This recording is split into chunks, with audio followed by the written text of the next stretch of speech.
Magandang araw. Tuturuan ko kayo ngayon paano magbuo ng sariling computer. Kumbaga, yung sariling sikap, hindi na kailangan ng tulong ng iba.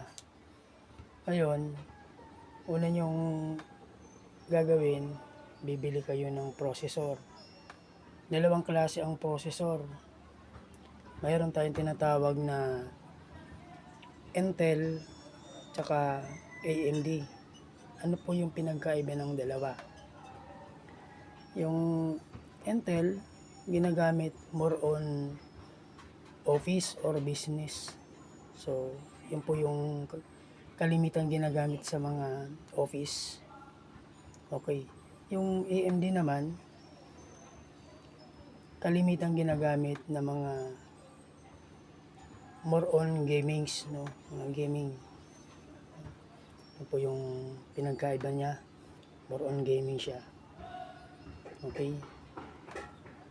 Sa processor kasi, pag AMD, mataas yung ano niya yung tinatawag na graphics, kaya pang gaming siya. Sa Intel naman, para ang kanyang graphics, bibili ka ng video card, matataas na video card. Although sa AMD naman, pwede naman bumili ng mga matataas na video card. Ano po? Yun po yung dalawang processor na dapat mong pagpilian kung anong paggagamitan mo, kung gaming ba or pang office. Ano po? So ngayon, ang i-share ko po sa inyo yung aking nabuong computer, ano po, desktop. So itong hawak ko ay Intel to. So ano siya,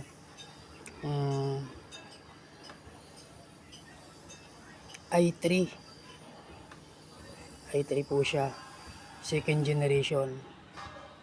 Ano po, okay po. Then ang motherboard ko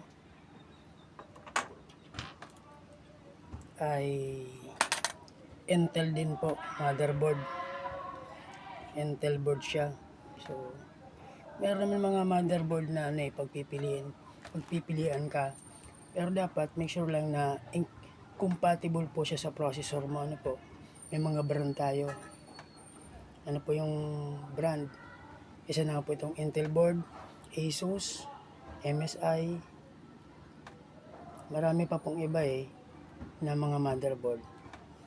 Ano po na pagpipilian sa merkado. No, basta make sure lang na compatible po sa processor mo na i3, kasi magkakaproblema po, hindi po siya gagana kapag incompatible. Ano po, yan. Then pag bumili ka pala ng processor, may kasama na siyang fan, heatsink, no? Ano po, meron na kasama yan. Okay. Then dito naman tayo sa RAM. Ganun din po sa RAM, kailangan compatible din po ito, no? Dahil i3 siya, dapat ang bibilin mo siyang memory, bibilihan mo ng memory ay ang speed niya 4 gig RAM, no? So PC 3. So yan, importante po yan. Ano po, kailangan alam po natin to, PC3 dapat compatible. Pwedeng dalawa na memory stick, nasa sa inyo po yan. Pwedeng apatan, pwedeng isahan, no? Dapat pare-pareho yung kanilang specs, no? Tsaka yung megahertz nya, yung speed, dapat pare-pareho.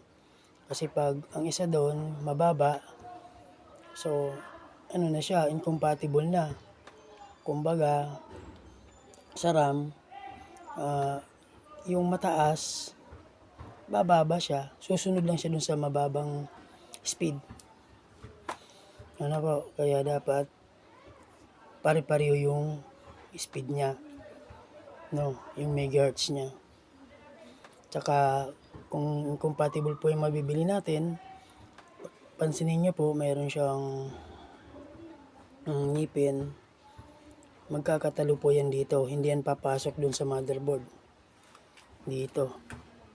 Kapag mali po yung nabili nating memory. Ano po? Yan. Okay. Itong tatlo po, kung pati yung processor, yan, compatible na po yan. Ngayon, doon naman po tayo sa sa power supply. Okay. Sa memory, marami namang klaseng memory, may Crucial, may Kingston. So, madami pong pagpipilian. May tulad nito, eData. So, yun. Marami pong branded na mapagpipilian sa merkado. Ano po? Yun. Next, power supply. Okay, so ito yung power supply niya. Compatible naman po ito. Basta mayroong watts na 350 o 450. Pwede na po yan. Ano po? Na power supply. Much better po. Branded na po yung kukunin nating mga power supply. Ano po? Wag yung generic. Pwede rin po yung 350, 500 watts, 700 watts. So, pwede na po yan. Power supply. Much better po, gamitan nyo ng EVR, yung mabubuo nyo pong computer. Bili na lang kayong EVR. Ano po. Tapos, syempre, bili ka na rin po ng casing. Paglalagyan ng nabuo mong computer. Kung may mga tanong po kayo, comment lang po. Ibibigay ko po yung full description sa baba po, sa baba po ng description. Ibibigay ko po sa inyo. Kung nagustuhan niyo po yung aking video, paki-like and share. And pa-subscribe na rin po. Salamat po.